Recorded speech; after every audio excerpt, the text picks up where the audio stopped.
A finales de julio de 1936, el alzamiento militar ha triunfado en un tercio del territorio peninsular aproximadamente.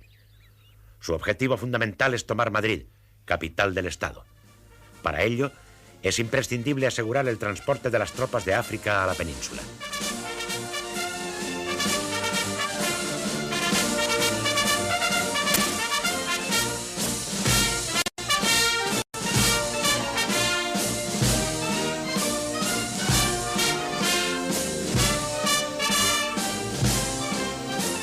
El éxito del llamado Convoy de la Victoria permite a Franco trasladarse en avión a Sevilla el 7 de agosto y establecer allí su cuartel general en el Palacio de Jandury.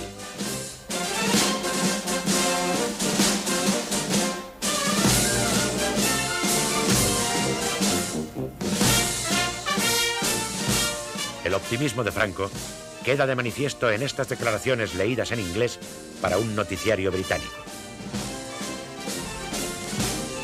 I wish to all those who hear me that they should never go through the same thing, and if they should have the same fate of ours, and they will be invincible. Thanks to the thousands of souls who follow our movement in defense of civilization. Thanks to all those countries who pass through or some trouble and are now offering to us their sympathy and their moral support, and thanks to all those who hear this word to spread them all over the world. Country, religion, family, this is our aim and strength. El 28 de julio se nombra al general Varela jefe de la columna de operaciones, destinada a liberar Córdoba de la intensa presión republicana. Más tarde, asumirá el mando de todas las fuerzas que operen en el sur. Las primeras columnas andaluzas de los rebeldes se forman con contingentes del ejército, guardias civiles y de asalto, y grupos de voluntarios, entre los cuales destacan los caballistas del Algabeño, antiguo torero muy conocido.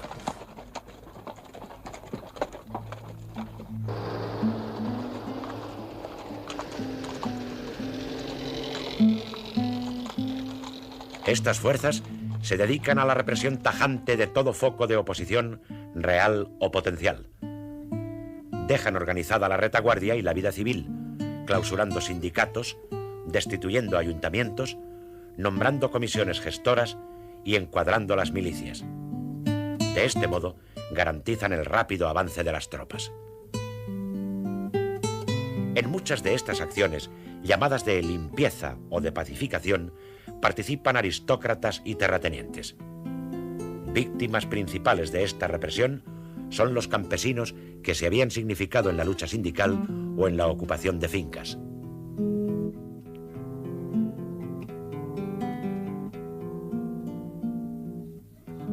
Las primeras operaciones militares provocan la huida de los republicanos. Algunos logran llegar a Gibraltar, donde se les acoge en campamentos improvisados. Otros se refugian en la sierra y en el futuro crearán partidas armadas.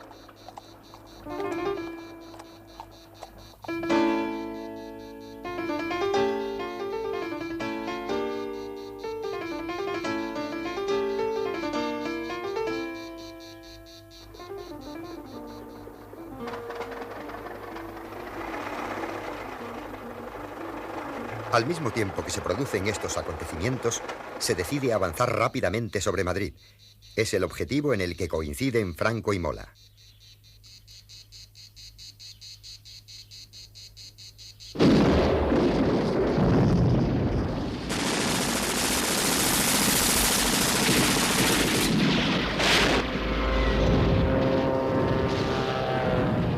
Entre el 2 y el 6 de agosto, parten de Sevilla hacia Badajoz 3 columnas, mandadas por Asensio Cabanillas, Castejón y Tella.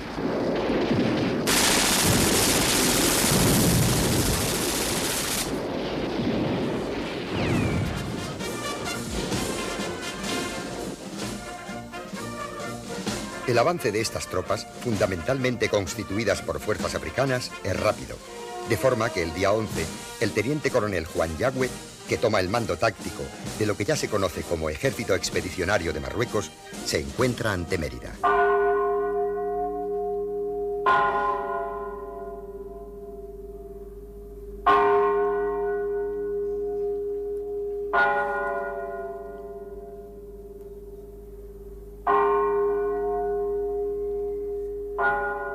Su ocupación permite establecer contacto con las fuerzas de Cáceres, lo que une las dos zonas dominadas por los rebeldes.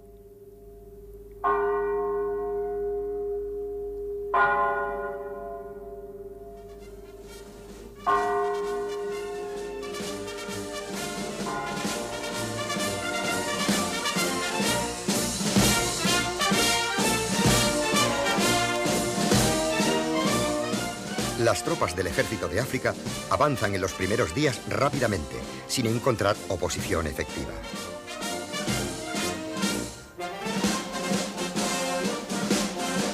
La mitad de la infantería está compuesta por contingentes moros. Les precede una fama que provoca el terror en las filas contrarias. Son hombres aguerridos y con una acreditada aureola de crueldad que les convierte en un elemento muy eficaz para el ejército expedicionario.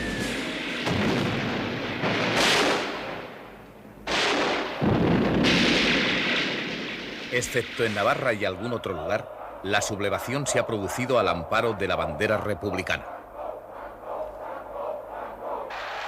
No obstante, el 15 de agosto se celebra en Sevilla la ceremonia oficial de reimplantación de la bandera roja y gualda propia de la monarquía. Queipo de Llano altera con la conformidad de Franco el acuerdo a que habían llegado los generales participantes en la rebelión.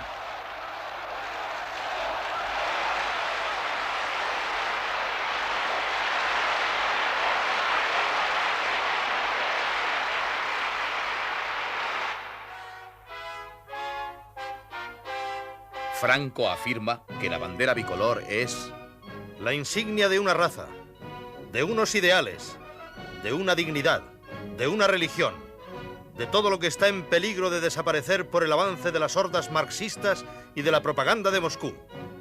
Es el oro de Castilla y la sangre de Aragón, y nuestra gesta gloriosa en América y los triunfos de los barcos españoles a través de la historia. Termina elogiando a Sevilla y da vivas a España, coreados por los asistentes al acto.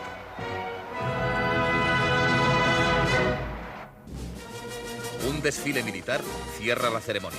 La Junta de Defensa Nacional legaliza la bandera roja y gualda en un decreto del 29 de agosto.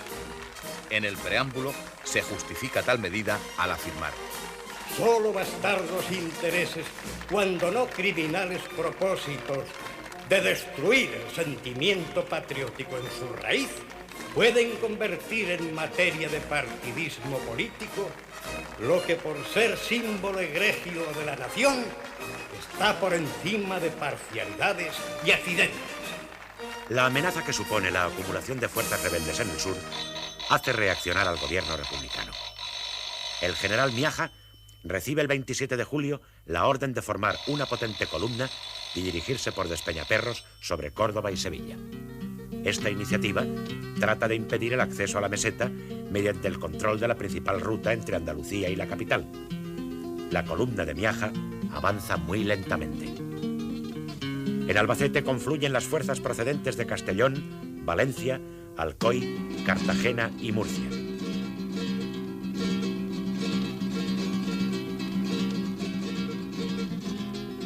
Siguen en dirección a Córdoba y el 29 de julio Miaja se establece en Montoro, dedicándose a pequeñas operaciones tácticas y represivas sin decidirse a atacar Córdoba hasta el 20 de agosto.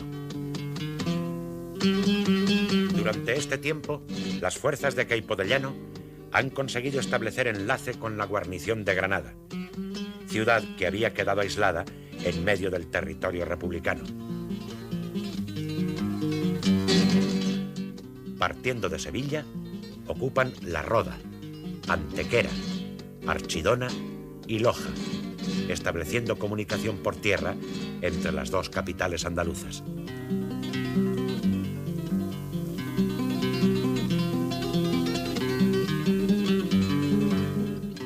Cuando Miaja decide atacar Córdoba, su guarnición, inicialmente muy débil, ha tenido tiempo de reforzarse.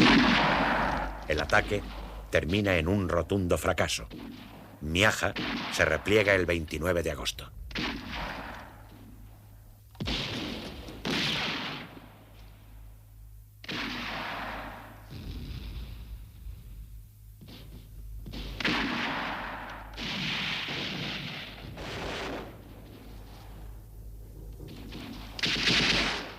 Días más tarde, el 5 de septiembre, 3 columnas rebeldes bajo la dirección del general Varela toman Cerro Muriano, alejando definitivamente el peligro sobre la capital.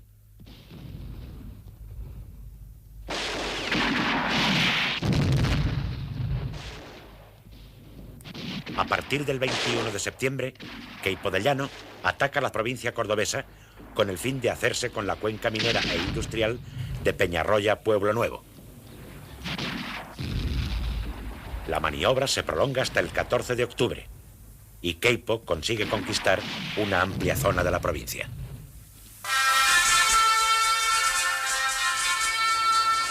En la segunda quincena de julio se despierta en toda la zona leal a la República un poderoso movimiento de autodefensa que cristaliza en la formación espontánea de milicias para cubrir el vacío que supone la quiebra del ejército regular y de las fuerzas de orden público.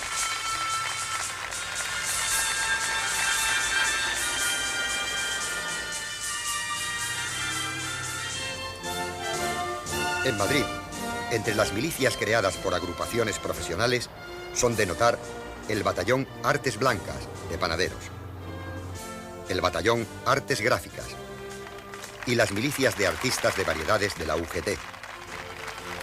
Los habitantes de zonas en que ha triunfado la rebelión residentes en Madrid constituyen las milicias burgalesas y las castellanas llamadas los comuneros. En la euforia revolucionaria del momento, algunas milicias reciben nombres de mitos populares.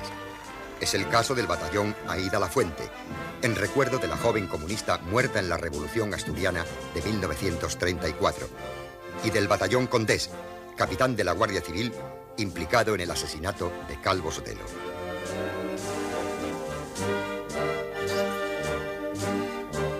Entre todas las formaciones de milicias, destaca el llamado Quinto Regimiento, creado por el Partido Comunista en los primeros días de la Guerra Civil.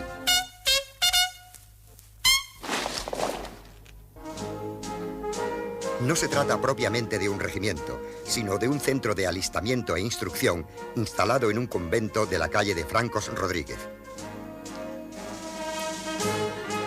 De él saldrán sucesivamente unidades entrenadas para combatir en los frentes.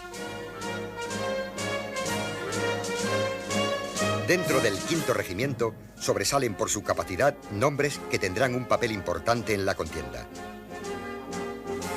Enrique Lister y Juan Modesto. Enrique Castro Delgado. Santiago Álvarez. Y el comunista italiano exiliado Vittorio Vitali, que se hace llamar Carlos Contreras.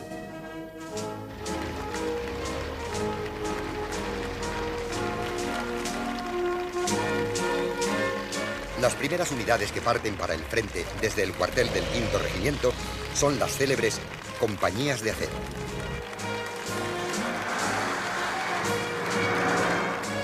A principios de agosto, un decreto establece la posibilidad de crear batallones de voluntarios con milicianos de 20 a 30 años, pero el reclutamiento no tarda en ampliarse a aquellos reservistas que pueden presentar un aval de cualquier organización del Frente Popular.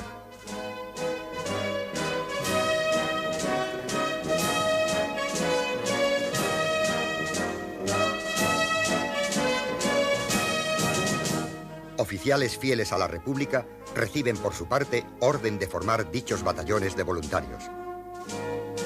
Como en Madrid subsiste parte de la estructura militar del Estado, núcleos de profesionales vertebran los esfuerzos destinados a forjar un aparato de defensa que oponer a los sublevados. Mientras algunos oficiales encabezan las primeras columnas republicanas, otros, desde el Ministerio de la Guerra, intentan recomponer una mínima organización militar. Fruto de ello es la Inspección General de Milicias creada por el decreto de 8 de agosto para coordinar en lo posible los batallones formados por partidos y sindicatos y gestionar los suministros, las municiones y las pagas.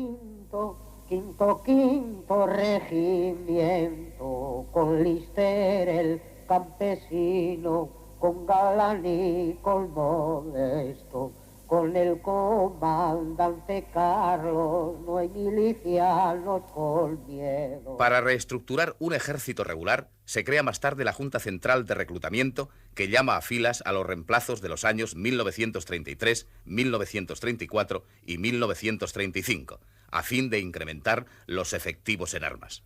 Mientras tanto, algunos sectores revolucionarios se oponen a la militarización y prefieren hacer la guerra manteniendo el sistema de milicias mucho más próximo a sus planteamientos ideológicos.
La caída de Mérida preocupa hondamente a los dirigentes políticos y militares republicanos que comprenden el peligro que corre Badajoz, así como el riesgo de un avance sobre Madrid por el Valle del Tajo.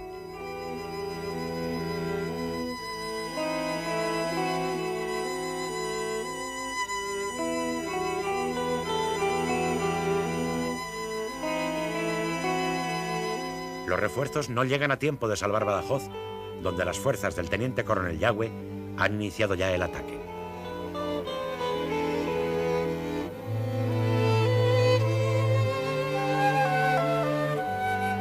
Tomado el barrio de San Roque y el cuartel de Menacho, tras violentos enfrentamientos, en las afueras de la ciudad se lanza el asalto definitivo con la ayuda de la aviación que lo apoya intensamente.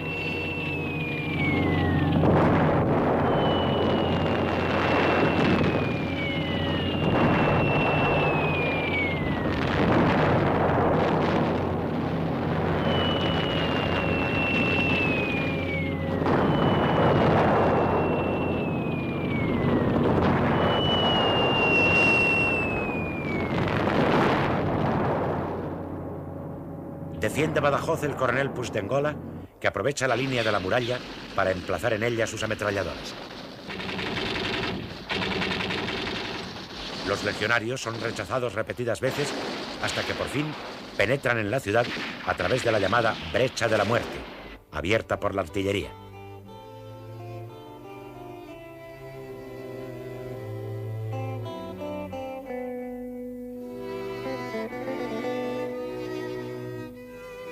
Alrededor de 4.000 hombres, en su mayoría milicianos, sin preparación militar alguna, han defendido durante 2 días Badajoz del ataque de 2.500 veteranos.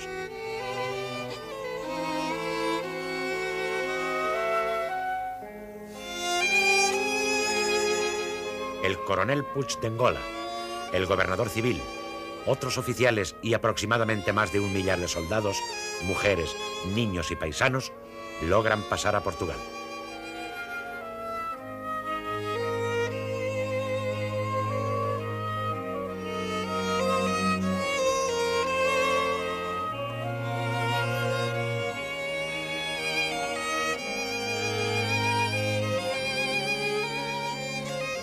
La encarnizada resistencia de los defensores y las numerosas bajas sufridas por los atacantes excitan el ánimo de revancha. Expoliaciones, violaciones e incluso castraciones al uso musulmán son la consecuencia inmediata. Se identifica a los combatientes vencidos por el amoratamiento que produce en el hombro la culata del mosquetón al disparar repetidamente. Son ejecutados en el acto sin formación de causa. Otros muchos son encerrados en la plaza de toros, donde no tarda en desencadenarse una masacre.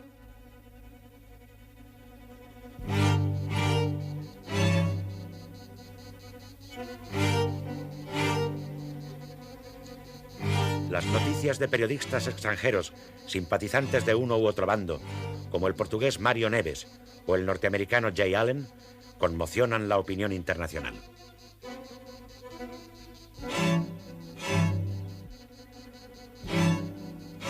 No se ha podido establecer con exactitud el número de víctimas que ha sido objeto de encendida polémica. Los autores franquistas han tratado por lo común de disminuirlo, aunque no han podido por menos de reconocer, siquiera indirectamente, que la represión fue bastante dura. Resulta, no obstante, verosímil la argumentación de Yagüe recogida por John Whitaker, corresponsal del New York Herald Tribune. El teniente coronel había dicho: por supuesto que los hemos matado. ¿Qué suponía usted? ¿Que iba a dejarme a 4.000 rojos a mis espaldas, teniendo mi columna que avanzar a marchas forzadas? ¿Iba a permitir que Badajoz volviera a ser rojo?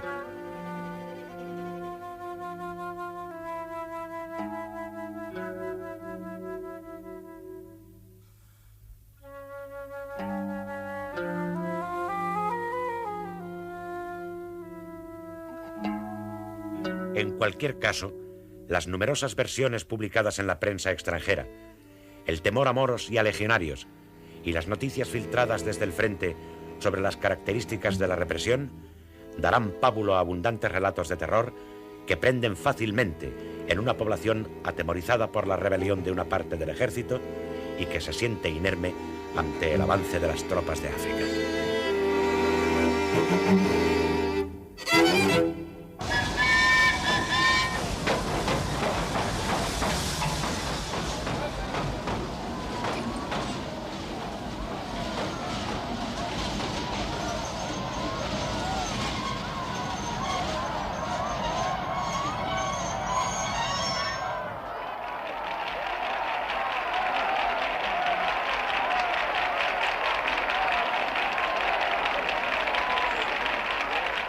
Con la ocupación de Mérida, se produce el enlace entre los ejércitos rebeldes del norte y del sur, que tienen cubierto el flanco izquierdo por la frontera portuguesa.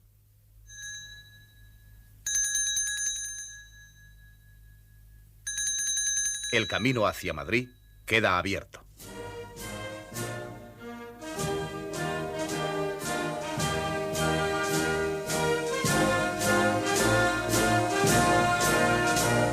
No hay fuerzas regulares, ni mucho menos milicianas, capaces de hacer frente a la profesionalidad y dureza del ejército de África.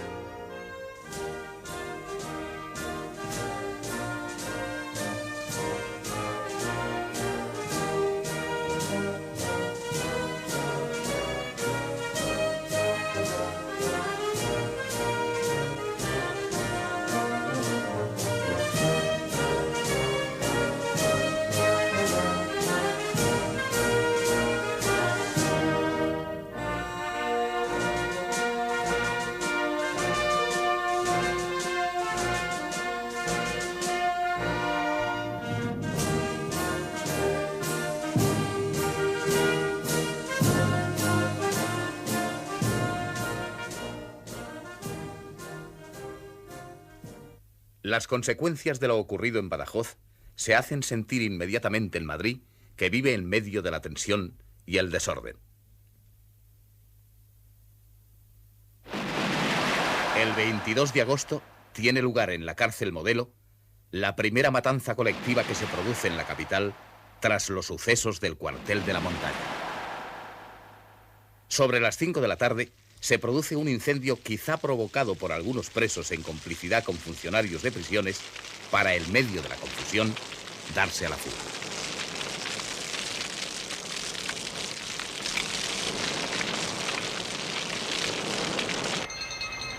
Por la ciudad corre la noticia de que los detenidos fascistas han incendiado la cárcel Modelo. Numerosos grupos se concentran ante el edificio. Acuden bomberos, fuerzas de seguridad y milicianos.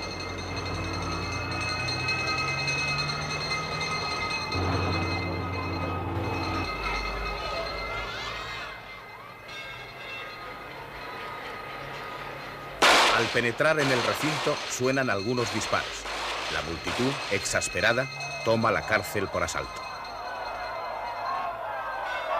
Los asaltantes, dirigidos por comités y milicias anarquistas y socialistas, examinan los ficheros de la cárcel y seleccionan los presos cuyos nombres les son más conocidos.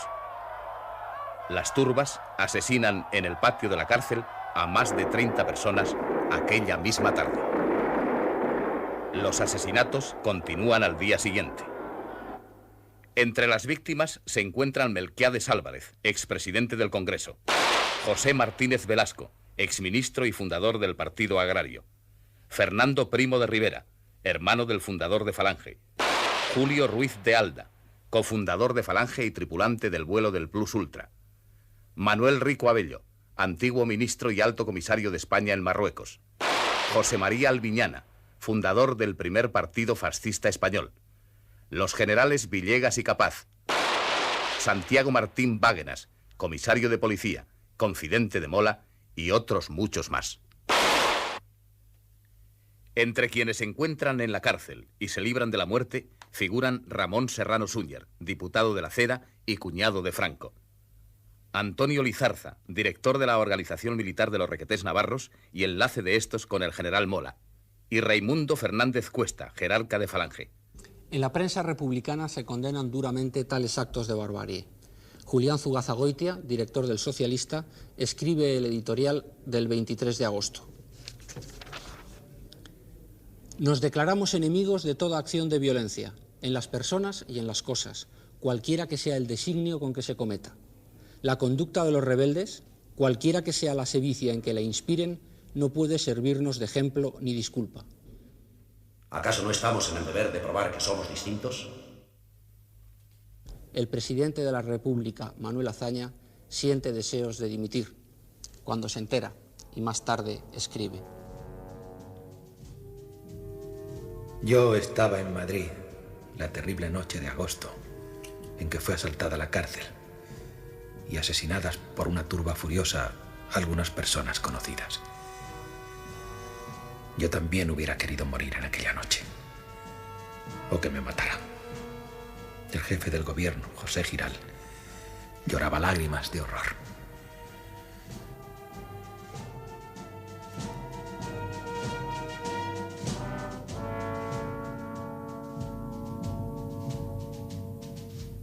Además de estas represalias colectivas, en el mes de agosto de 1936 se aprovechan las circunstancias para efectuar todo tipo de venganzas.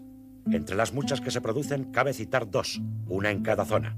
Blas Infante, el principal dirigente del andalucismo histórico, es sacado de su domicilio en el pueblo sevillano de Coria del Río por un grupo de falangistas al mando de un sargento.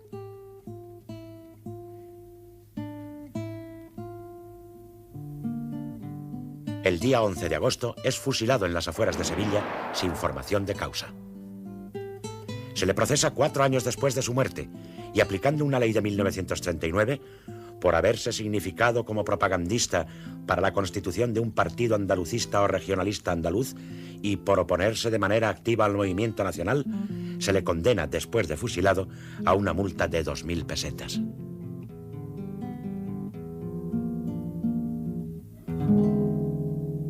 Una víctima notable en la otra zona es el general Eduardo López Ochoa.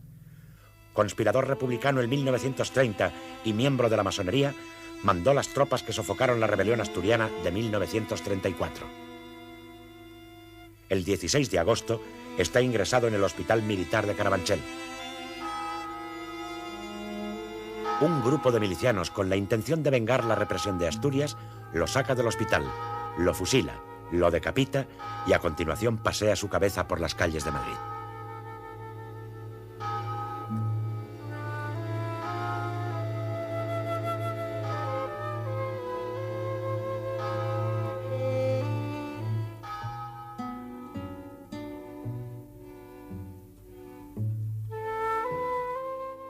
En el sangriento agosto de 1936, y en medio de aquella oleada de paseos y asesinatos, se produce el que va a ser más famoso de toda la Guerra Civil Española, el del poeta granadino Federico García Lorca. A instigación del militante cedista y camisa nueva de Falange, Ramón Ruiz Alonso, y por orden del gobernador civil de Granada, comandante José Valdés Guzmán, García Lorca es detenido y conducido al gobierno civil el 16 de agosto. Ha estado refugiado en la casa del poeta falangista Luis Rosales. 3 días más tarde, es asesinado con otras 2 personas en un barranco cerca de Biznar, en las proximidades de Granada. El asesinato de García Lorca se va divulgando en la zona republicana y fuera de nuestras fronteras. Para una gran parte de la opinión pública mundial, va a ser el símbolo más importante de la represión franquista contra la cultura.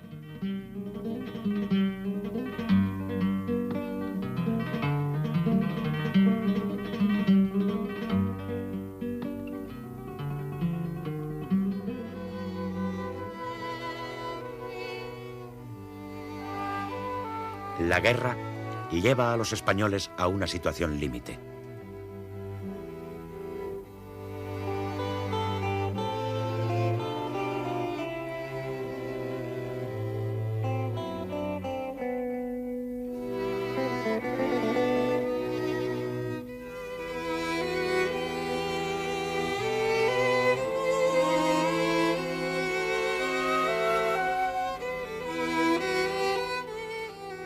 Como en toda guerra civil, surgirán héroes, pero también criminales.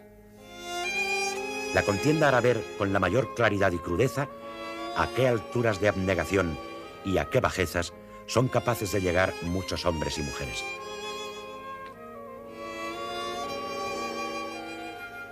La represión ejercida en ambos bandos muestra el lado más cruel de la guerra, que es precisamente el más difícil y delicado de analizar.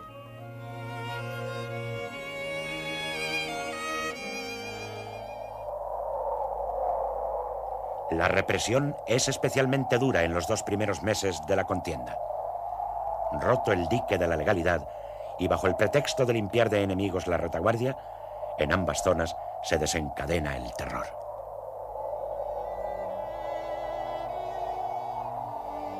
Grupos, partidas o patrullas más o menos incontrolados se dedican a encarcelar y asesinar por su cuenta. Son tristemente célebres los paseos y las sacas de las cárceles en uno y otro bando. Cabecillas o simples miembros de tales grupos incontrolados deciden que una persona es enemiga, la sacan de su casa o de la cárcel, la llevan a un cementerio o a una cuneta y la asesinan. Muchas veces se mata por diferencias políticas o religiosas, otras por cuestiones económicas, no pocas por venganza personal. Es fácil librarse de un enemigo acusándolo de rojo o de fascista.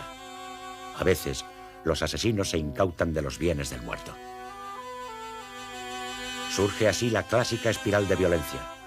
A una zona llegan noticias de los crímenes de la otra y en represalia dan muerte a personas consideradas como enemigas.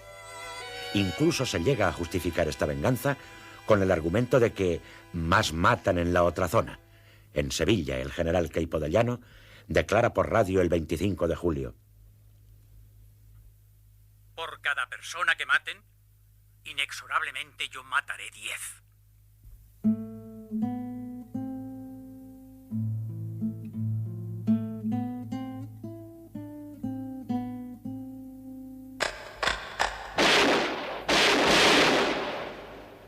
El general Mola, director y cerebro de la conspiración, tenía previsto que en muchos lugares los militares fieles a la República opusieran resistencia, al igual que los partidos y sindicatos de izquierda. Ante esa posibilidad, el 25 de mayo había dado la siguiente instrucción. La acción ha de ser en extremo violenta para reducir lo antes posible al enemigo, que es fuerte y bien organizado.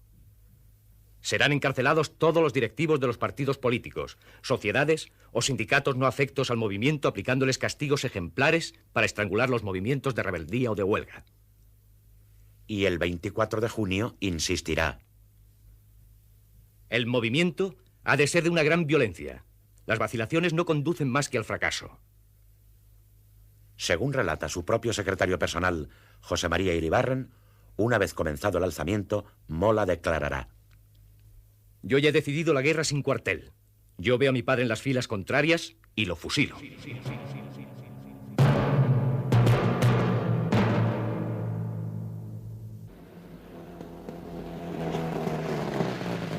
En la zona rebelde, al tiempo que se procura evitar las actuaciones incontroladas, se organiza desde arriba la represión.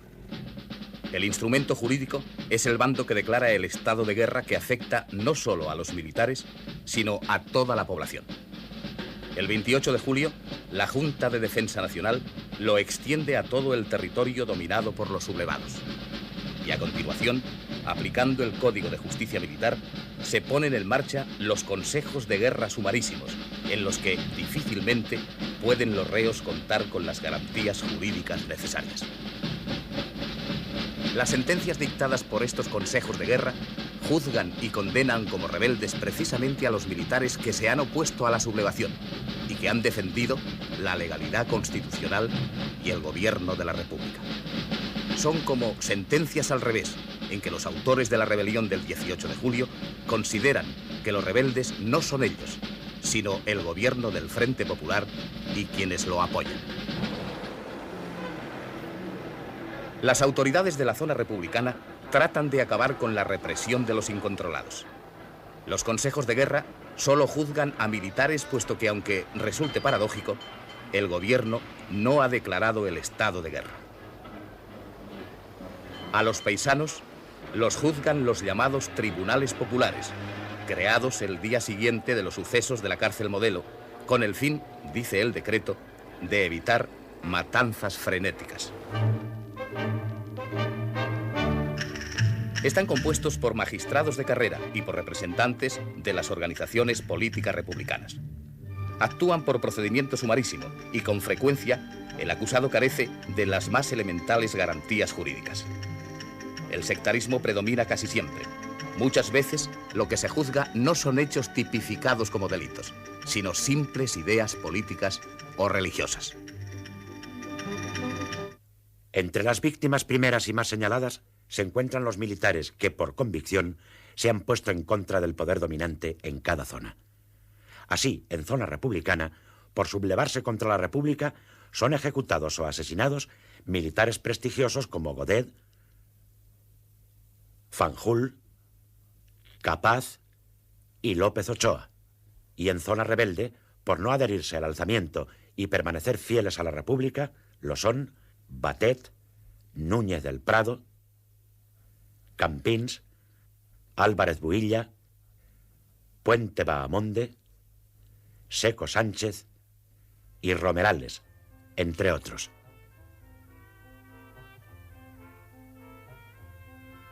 Hay dos casos, uno en cada zona, que constituyen una clara muestra de dignidad ante los jueces. El general Manuel Godet Llopis, medalla militar, fracasa en su intento de sublevar Barcelona. El 11 de agosto es sometido a consejo de guerra junto al general Fernández Buriel en el vapor Uruguay, convertido en prisión flotante.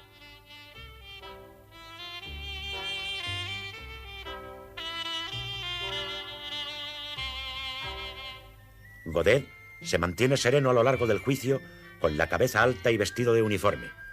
La sentencia le condena a la pena de muerte. Se le permite despedirse de su ayudante antes de ser fusilado en el castillo de Montjuic al día siguiente. Su muerte y la manera de enfrentarse a ella son descritas por el socialista Julián Zugazagoitia con estas palabras. Con un cigarrillo en la mano, bien pegado a la ceniza del fuego, asistió a los preparativos del pelotón. Y cuando todo estuvo listo, aspiró una bocanada de humo, arrojó la punta del pitillo y, afirmando los pies en la tierra, miró cómo los fusiles le enviaban la muerte a clavársela en el pecho. En la otra zona será fusilado el general don Domingo Batet, justamente laureado por su actitud de completa subordinación a la legalidad cuando la Generalitat catalana se subleve contra esta en octubre de 1934.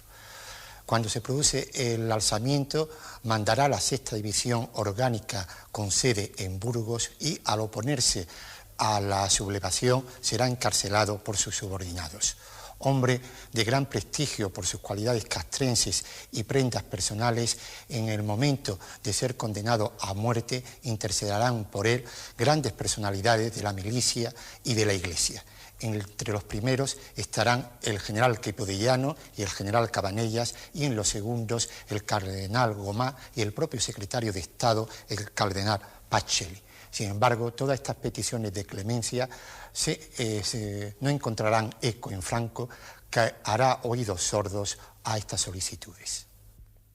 El general Batet, después de exhortar a los soldados que forman el pelotón a cumplir con su deber, lanza un «¡Viva España!» y da él mismo la orden de fuego. Junto a los muchos y graves actos de violencia, se producen también en una y otra zona serios intentos para evitarla.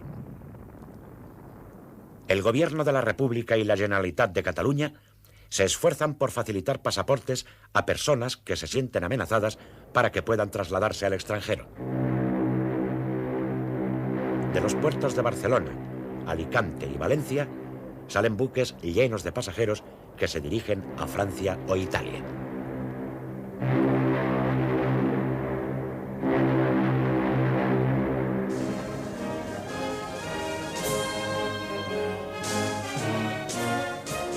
En el esfuerzo por humanizar la guerra, destacan las embajadas y legaciones extranjeras en Madrid, que abren sus puertas a cuantos españoles se presentan en ellas pidiendo amparo, así como a los extranjeros cuyos países no tienen representación diplomática en España.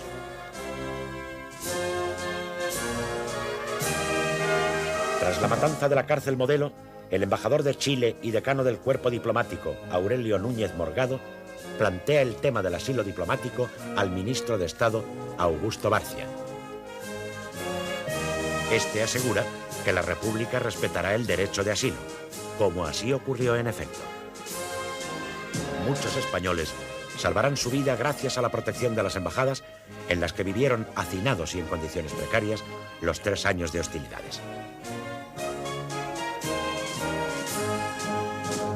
La Cruz Roja fue otra institución que se destacó en mitigar los horrores de la guerra.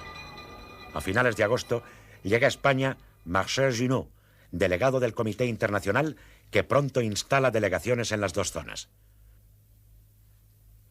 Durante todo el tiempo que dura la contienda, dicha institución realiza una labor altamente humanitaria, tanto en el frente como en la retaguardia, favoreciendo especialmente el canje de prisioneros y la comunicación de estos con sus familiares.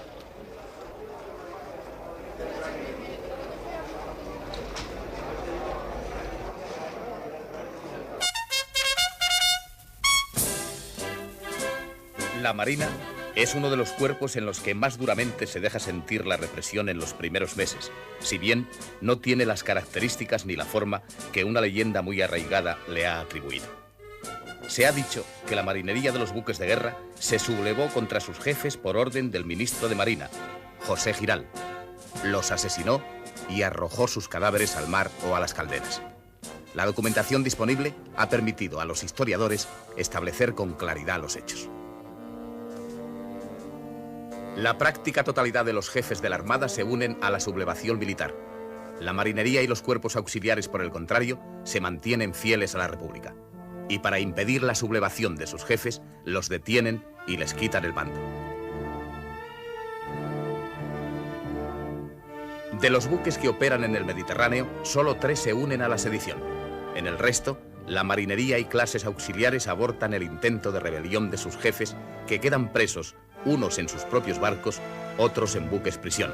Estos, a su vez, son fondeados parte en el puerto de Málaga y parte en la base de Cartagena.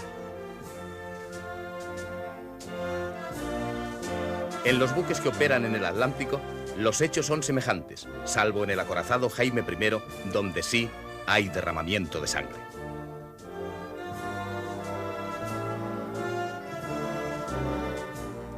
La tripulación, alertada por el radiotelegrafista Balboa, se hace con el mando del buque ante la resistencia de los jefes y se entabla un tiroteo en el que se producen 2 muertos y 5 heridos. De acuerdo con las instrucciones del ministerio, se da fondo a los cadáveres.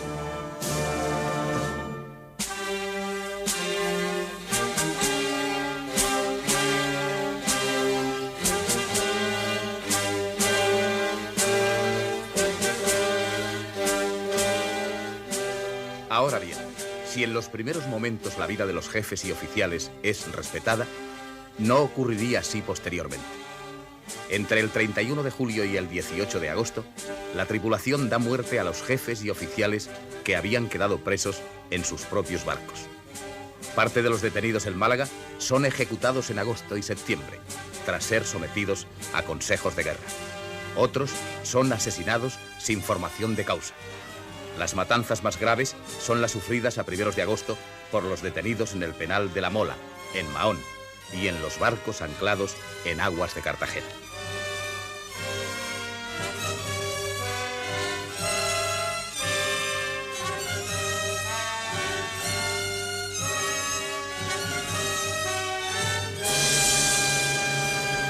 La matanza masiva más importante tuvo lugar en Cartagena el día 17 de agosto, donde fueron asesinados numerosos jefes y oficiales en los buques prisión Sil y España número 3. La de Málaga también fue muy importante, pero allí consistió más bien en un lento goteo de asesinatos que duraron hasta mediados de septiembre. De esta manera, la oficialidad de la Marina Española quedó enormemente disminuida, lo cual repercutiría de forma muy importante en su eficacia. En total, fueron ejecutados, la mayoría sin formación de causa, 255 jefes y oficiales de la Armada. También en la zona dominada por Franco, en las bases de Cádiz y el Ferrol, tienen lugar numerosas muertes de marinos que superan el centenar. Los fusilados son juzgados en consejos de guerra. Al revés de lo ocurrido en zona republicana, la inmensa mayoría son suboficiales y marineros, aunque también se ejecuta a los oficiales que no se unen al alzamiento. Las muertes, normalmente consecuencia de abundantes juicios sumarísimos, no han sido debidamente cuantificadas hasta el momento.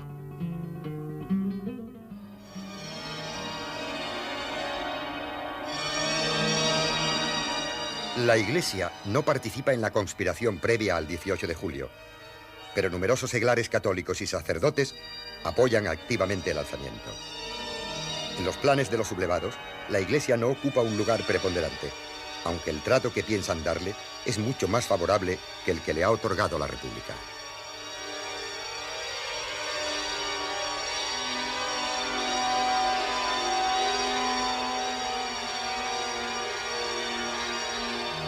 Sin embargo, en la zona republicana, la Iglesia española va a sufrir la persecución más sangrienta de toda su historia, después de iniciada la rebelión militar. A lo largo del mes de agosto, son asesinados una media de casi 70 sacerdotes y religiosas al día. Al mismo tiempo, son incendiados y saqueados un gran número de templos. En ocasiones, se producen matanzas colectivas de miembros de una comunidad, como los 51 claretianos de Barbastro. Víctimas destacadas son los obispos. Caen asesinados los de Sigüenza, Lérida, Cuenca, Barbastro, Segorbe, Jaén, Ciudad Real, Almería, Guadix, Barcelona y el Auxiliar de Tarragona.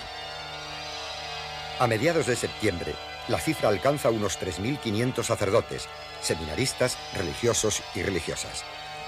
La intervención de miembros del Partido Nacionalista Vasco y de la Generalidad de Cataluña hace que esta lista no sea más amplia.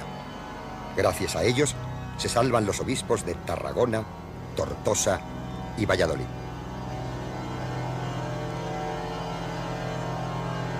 Las autoridades republicanas se muestran impotentes para frenar esta oleada de sangre. Ordenan clausurar los establecimientos eclesiásticos e incautar el patrimonio artístico, con la intención de proteger al clero, los edificios y las obras de arte. Pero se ven desbordados ante el anticlericalismo popular que a raíz del alzamiento militar se ha desatado. En toda la zona republicana desaparece el culto público, excepto en el País Vasco.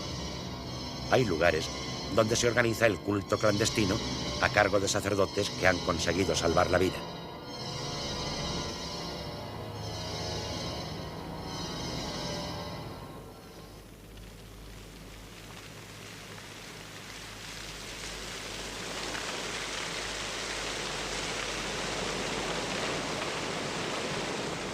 Una vez que el levantamiento se convierte en guerra y que a la zona sublevada llegan las primeras noticias de la persecución religiosa que tiene lugar en la Republicana, se producen las primeras reacciones de los obispos en favor del alzamiento. La primera pastoral en la que se señala el carácter religioso de la guerra civil es la firmada por los obispos de Pamplona, Marcelino Olaechea, y el de Vitoria, Mateo Mújica, el 6 de agosto. Los obispos recriminan a los católicos nacionalistas vascos el hacer causa común con los enemigos de la Iglesia. Pero los nacionalistas y una buena parte del clero vasco permanecen fieles a la República.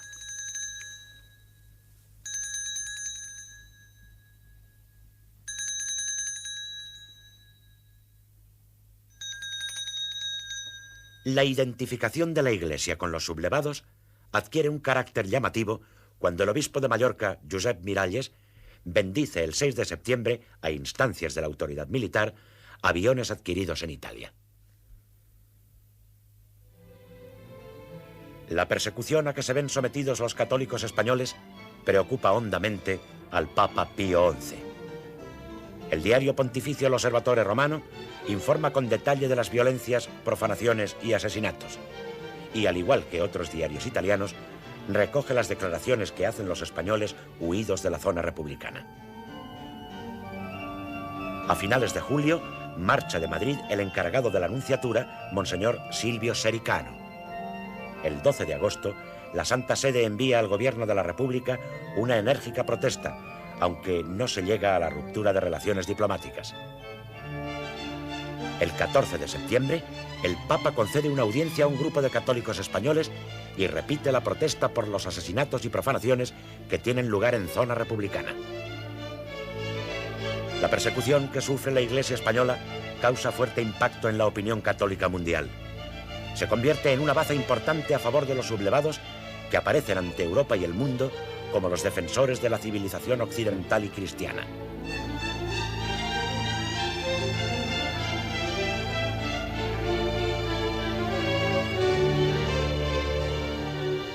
La protección de la religión frente a los ataques de que es objeto en zona gubernamental va a ser uno de los argumentos más poderosos utilizados para legitimar el alzamiento militar y la necesidad de la guerra civil.